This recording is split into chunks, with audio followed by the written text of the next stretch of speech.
आप जो हर रात दवाई की शीशी को ऐसे देखते हैं जैसे वह आपका भविष्य तय कर रही हो। आप जो हर रिपोर्ट आने का इंतजार ऐसे कर रहे हैं जैसे जिंदगी उसी कागज पर टिकी हो। बस रुक जाइए, आज की बात शायद आपकी सोच हिला दे। नमस्कार दोस्तों, स्वागत है आपका बिलीव टू सक्सेस पर। आज का सच कड़वा है। सच ये है कि आपकी 90% बीमारियां आपके शरीर की हैं ही नहीं, वह आपके मन की है, आपकी सोच की है। और अगर यह बीमारियां, यह दर्द, यह तकलीफें आपकी सोच से बनी हैं, तो इन्हें आपकी सोच से मिटाया भी जा सकता है। आप बीमार नहीं हैं, आपका शरीर बीमार नहीं है, आपकी सोच बीमार है। आपके वह दबे हुए जज्बात बीमार हैं जिन्हें आपने सालों से बाहर नहीं निकाला। आपका वह अतीत बीमार है जिसे आप आज भी अपने कंधों पर ढो रहे हैं। और आपका शरीर, आपका बेचारा शरीर, वह तो बस उस दर्द को चीख चीख कर दुनिया को बताने की कोशिश कर रहा है। आपकी बीमारी आपके शरीर का आपके खिलाफ विद्रोह नहीं है, यह आपके शरीर का आपसे बात करने का आखिरी तरीका है। आज हम बात कर रहे हैं उस एक रहस्य की जिसे डॉक्टर जो डिस्पेंसा जैसे न्यूरोसाइंटिस्ट साबित कर रहे हैं। वह रहस्य जिसे लुइस हे ने खुद कैंसर को हराकर दुनिया को सिखाया, और वह रहस्य जो ब्रूस लिप्टन की बायोलॉजी हमें चीख चीख कर बता रही है। यह विषय पॉजिटिव थिंकिंग का नहीं है, यह साइकोसोमेटिक यानी मनोदैहिक सच्चाई का है। साइको यानी मन, सोमा यानी शरीर। आपका शरीर वह पर्दा है जिस पर आपका मन अपनी अनकही, अनसुनी, अधूरी भावनाओं की फिल्म चला रहा है। आपका डायबिटीज, आपका माइग्रेन, आपका अर्थराइटिस, यहां तक कि आपका कैंसर यह सिर्फ नाम है। असली बीमारी कुछ और है। असली बीमारी है दबा हुआ गुस्सा। असली बीमारी है सालों से पाला गया अपराध बोध। असली बीमारी है वह धोखा जिसे आप आज तक माफ नहीं कर पाए। असली बीमारी है खुद से नफरत। चलिए मैं आपको एक कहानी सुनाता हूं। यह एक सच्ची कहानी है, एक ऐसे आदमी की जिसे डॉक्टरों ने लालाज घोषित कर दिया था। आदमी का नाम था नॉर्मन कजिंस। साल 1964। नॉर्मन को एक ऐसी अजीब और दर्दनाक बीमारी हुई जिसका नाम था एनकाइलॉजिंग स्पॉन्डिलाइटिस। यह रीढ़ की हड्डी की एक बेहद तकलीफ देह बीमारी है। उनके जोड़ों ने काम करना बंद कर दिया, उनका शरीर अकड़ता जा रहा था। दर्द इतना भयानक कि वह अपनी पलकें भी मुश्किल से झपका पाते थे। दुनिया के बेहतरीन डॉक्टरों ने हाथ खड़े कर दिए। उन्होंने कहा, नॉर्मन, हमारे पास इसका कोई इलाज नहीं है। आप धीरे धीरे लकवाग्रस्त हो जाएंगे और आप मर जाएंगे।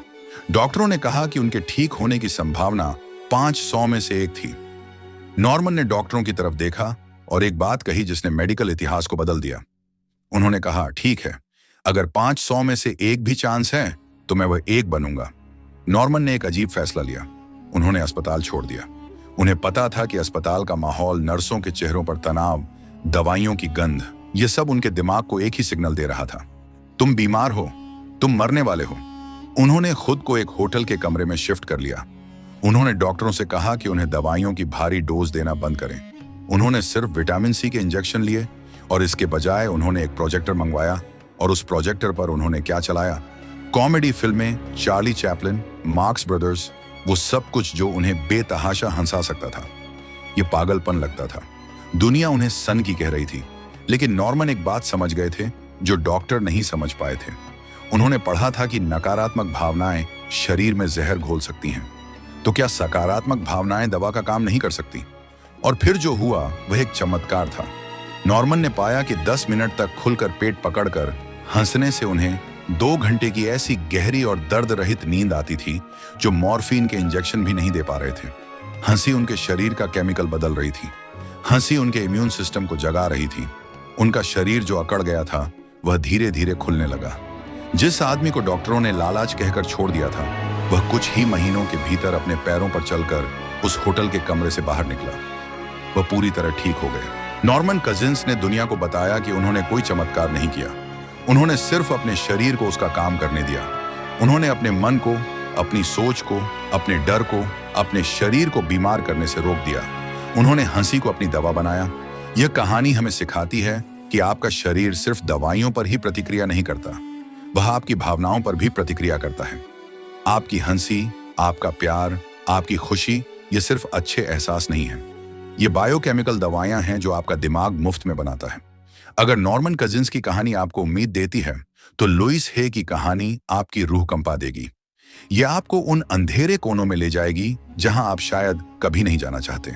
तो ऐसे you can heal your life किताब की लेखिका एक ऐसी महिला जिसने लाखों लोगों को खुद से प्यार करना सिखाया। लेकिन यह सब शुरू हुआ एक बहुत ही भयानक मोड़ से। लुइस को सर्वाइकल कैंसर डायग्नोस हुआ। डॉक्टरों ने तुरंत कहा सर्जरी करनी पड़ेगी, देर हो चुकी है। लुइस उस वक्त एक सफल लेखिका बन चुकी थी। वह दूसरों को मन की शक्ति के बारे में सिखाती थी। और जब उन्हें खुद कैंसर हुआ तो उन्होंने इसे बदकिस्मती या ऊपर वाले का कहर नहीं माना। उन्होंने खुद से एक सवाल पूछा, एक ऐसा सवाल जो हम में से कोई नहीं पूछता। उन्होंने पूछा, यह कैंसर क्यों हुआ? मेरा शरीर मुझसे क्या कहने की कोशिश कर रहा है? डॉक्टर शरीर के ट्यूमर को देख रहे थे। लुइस उस सोच को खोज रही थी जिसने उस ट्यूमर को जन्म दिया था। और जब उन्होंने खोजना शुरू किया तो उनके सामने उनका वह दर्दनाक अतीत आकर खड़ा हो गया जिसे वह सालों से दबाती आ रही थी। लुइस हे का बचपन 5 साल की उम्र में उनके साथ यौन शोषण हुआ। उनके सौतेले पिता का दुर्व्यवहार, गरीबी, अपमान, सालों तक उन्होंने इस नफरत को, इस गुस्से को, इस अपराध बोध को अपने अंदर सीने में दबाए रखा। उन्हें लगता था कि वह गंदी है, वह प्यार के लायक नहीं है, वह बेकार है। यह जो खुद के लिए गहरी नफरत थी, यह जो सालों का दबा हुआ गुस्सा था, वो उनके शरीर में कैंसर बनकर फूट पड़ा था। लुइस हे ने एक क्रांतिकारी फैसला लिया। उन्होंने डॉक्टरों से 6 महीने का समय मांगा। उन्होंने कहा, सर्जरी से पहले मुझे कुछ मानसिक काम करना है। और इन 6 महीनों में लुइस ने दवाइयां नहीं खाई। उन्होंने माफी को अपनी दवा बनाया। यह आसान नहीं था। उन्होंने आईने के सामने खड़े होकर काम किया। वह आईने में अपनी आंखों में आंखें डालकर कहती, लुइस, मैं तुमसे प्यार करती हूं। मैं तुम्हें वैसे ही स्वीकार करती हूं जैसी तुम हो। शुरू में तो उन्हें यह कहते हुए रोना आता था, घिन आती थी। उन्होंने उन लोगों को मानसिक रूप से माफ किया जिन्होंने उन्हें तकलीफ दी थी। माफ इसलिए नहीं किया कि वह लोग सही थे, माफ इसलिए किया ताकि वह लुइस आजाद हो सके। उन्होंने उस गर्म कोयले को हाथ से फेंक दिया जिसे वह सालों से पकड़े बैठी थी। उन्होंने हर उस नकारात्मक सोच को बदला जो उनके बचपन में उनके दिमाग में डाल दी गई थी। मैं बेकार हूं को बदला। मैं एक शानदार इंसान हूं, मुझे कोई प्यार नहीं करता को बदला। मैं प्यार से घिरी हुई हूं। उन्होंने अपने शरीर से बात की। उन्होंने अपने कैंसर सेल्स से कहा, मैं तुम्हें माफ करती हूं। मैं अब इस गुस्से को छोड़ रही हूं। 6 महीने बाद लुइस वापस डॉक्टर के पास गई। उनके टेस्ट हुए, स्कैन हुए। डॉक्टर हैरान थे, स्तब्ध थे। कैंसर का एक निशान भी बाकी नहीं था। The cancer was gone completely. Louis ने अपनी किताब में एक लाइन लिखी जो आज इस वीडियो का सार है। अगर हम मानसिक काम करने को तैयार हैं तो लगभग हर बीमारी को ठीक किया जा सकता है। आपकी बीमारी का इलाज सिर्फ अस्पताल में नहीं है। आपकी बीमारी का इलाज आपके अतीत में, आपकी दबी हुई भावनाओं में और आपकी माफ न करने की जिद में छिपा है। तो क्या यह सब सिर्फ अच्छी कहानियां हैं? क्या यह सिर्फ पॉजिटिव थिंकिंग का जादू है? नहीं, यह न्यूरोसाइंस है, यह क्वांटम फिजिक्स है और यह एपिजेनेटिक्स है। और इस क्रांति के मसीहा हैं डॉक्टर जो डिस्पेंसा खुद एक जीती जागती मिसाल है। उन्होंने अपनी पूरी जिंदगी इसको समझने में लगा दी और उन्होंने हमें वह सच दिया जो अब मैं आपको बताने जा रहा हूं। नंबर 1, आपका व्यक्तित्व आपकी व्यक्तिगत सच्चाई बनाता है। जो डिस्पेंसर कहते हैं आपकी 95% जिंदगी आपके अवचेतन मन के प्रोग्राम पर चलती है। आपकी आदतें, आपकी भावनाएं, आपकी सोच, वह सब ऑटोमेटिक हैं। आप सालों से एक ही तरह से सोचते आए हैं, सालों से एक ही तरह का गुस्सा, डर या दुख महसूस करते आए हैं। न्यूरोसाइंस कहता है अगर आप 30 साल से हर छोटी बात पर गुस्सा होते आए हैं तो आपके दिमाग में गुस्से का हाईवे बन चुका है। वह सर्किट इतना मजबूत है कि अब आपको गुस्सा करने के लिए सोचना नहीं पड़ता, वह अपने आप होता है। और जब आप गुस्सा, डर या तनाव महसूस करते हैं तो क्या होता है? आपका दिमाग आपके शरीर को सिग्नल भेजता है, खतरा है। शरीर तुरंत फाइट या फ्लाइट मोड में चला जाता है। वह कॉर्टिसोल और एड्रेनालाइन जैसे स्ट्रेस और टेंशन के हार्मोन से भर जाता है। थोड़े समय के लिए यह अच्छा है, शेर से बचने के लिए यह जरूरी है। लेकिन अगर आप 24 घंटे 7 दिन अपने बॉस के बारे में सोचकर, अपने लोन के बारे में सोचकर, अपने टूटे रिश्ते के बारे में सोचकर उसी फाइट या फ्लाइट मोड में रहें तो आपका शरीर उस जहर में नहाने लगता है। और जब शरीर लगातार स्ट्रेस में रहता है तो वह हीलिंग का काम बंद कर देता है, वह ग्रोथ का काम बंद कर देता है। उसका सारा ध्यान सिर्फ जिंदा बचने पर होता है। और तब आपका इम्यून सिस्टम कमजोर पड़ जाता है, आपका पाचन तंत्र बिगड़ जाता है और आपकी स्वस्थ कोशिकाएं टूटने लगती हैं। और एक दिन डॉक्टर इसे एक नाम दे देता है, डायबिटीज, हाइपरटेंशन, कैंसर। डॉक्टर डिस्पेंसा कहते हैं, बीमारी का मतलब है कि आप सालों से एक ही भावना, एक ही सोच में जी रहे हैं और अब आपका शरीर कह रहा है बस अब और नहीं। तो इलाज क्या है? अपनी पर्सनैलिटी को बदलना, अपने गुस्से के हाईवे को तोड़ना और शांति का नया रास्ता बनाना। और यह कैसे होगा? ध्यान से। ध्यान का मतलब सोच को रोकना नहीं है, ध्यान का मतलब है अपनी सोच को देखना। जब आप ध्यान में बैठते हैं तो आप अपने ऑटोमेटिक प्रोग्राम को रोकते हैं। आप गुस्से से हटकर गुस्से को देखने वाले बन जाते हैं। और जिस पल आप अपनी पुरानी सोच को देख लेते हैं, आप उस सोच के गुलाम नहीं रहते, आप उसे बदल सकते हैं। आप अपने दिमाग को रिवायर कर सकते हैं। आप सचमुच अपने दिमाग के सर्किट बदल सकते हैं। इसे न्यूरोप्लास्टिसिटी कहते हैं। लेकिन आप कहेंगे, मेरी बीमारी तो मेरे जीन्स में है, मुझे डायबिटीज अपने पिता से मिली है, मुझे अर्थराइटिस अपनी मां से मिला है। आज मैं आपके सबसे बड़े धोखे से पर्दा उठाने वाला हूं। डॉक्टर ब्रूस लिप्टन एक बायोलॉजिस्ट हैं। वह सालों तक ये मानते थे कि जीन्स ही हमारी जिंदगी के मालिक हैं। जो जीन्स में लिखा है वो होकर रहेगा। लेकिन अपने एक्सपेरिमेंट्स के दौरान उन्होंने कुछ ऐसा देखा जिसने मेडिकल साइंस की नींव हिला दी। उन्होंने पाया कि जीन्स मालिक नहीं है, जीन्स तो सिर्फ ब्लूप्रिंट है। जीन्स को ऑन या ऑफ कौन करता है? जीन्स को सिग्नल कौन देता है? माहौल। लिप्टन ने एक सेल को लिया और उसे एक पेट्री डिश में रखा। सेल स्वस्थ था। फिर उन्होंने उस डिश का माहौल बदल दिया। उन्होंने उसमें जहरीले तत्व डाले। वही स्वस्थ सेल बीमार पड़ गया। फिर उन्होंने उसी बीमार सेल को वापस एक स्वस्थ माहौल में डाला और वह सेल दोबारा स्वस्थ हो गया। सेल नहीं बदला था, उसका जीन नहीं बदला था, उसका माहौल बदला था। अब यह बात ध्यान से सुनिए। आपके शरीर में 50 ट्रिलियन कोशिकाएं यानी सेल्स हैं। उन कोशिकाओं के लिए माहौल क्या है? आपका खून। और आपके खून का केमिकल कौन बदलता है? आपका दिमाग। और आपका दिमाग खून का केमिकल कैसे बदलता है? आपकी सोच और धारणा से। ब्रूस लिप्टन कहते हैं, आप अपने जीन्स के गुलाम नहीं हैं, आप अपनी धारणा के गुलाम हैं। अगर आपको विश्वास है कि आप बीमार हैं, अगर आपको विश्वास है कि आपको भी 50 की उम्र में हार्ट अटैक आएगा क्योंकि आपके पिता को आया था, तो आपका यह विश्वास आपके दिमाग को सिग्नल देगा। दिमाग आपके खून में वही बीमारी वाले केमिकल घोलेगा और वह केमिकल आपके जीन्स को ऑन कर देगा। इसे एपिजेनेटिक्स कहते हैं। एपी यानी ऊपर। जीन्स के ऊपर भी एक कंट्रोल है और वह कंट्रोल आपके हाथ में है, आपकी सोच में है। यही वजह है कि प्लेसबो इफेक्ट काम करता है। प्लेसबो यानी झूठी दवा। डॉक्टर आपको शुगर की गोली देता है और कहता है यह दुनिया की सबसे ताकतवर दवा है, इससे आप ठीक हो जाएंगे। आप उस विश्वास के साथ वह गोली खाते हैं और आप सच में ठीक हो जाते हैं। क्या उस शुगर की गोली ने आपको ठीक किया? नहीं, आपके विश्वास ने आपको ठीक किया। आपके विश्वास ने आपके दिमाग को हीलिंग वाले केमिकल बनाने का आदेश दिया। लेकिन इसका एक जुड़वा भाई भी है, नोसिबो इफेक्ट।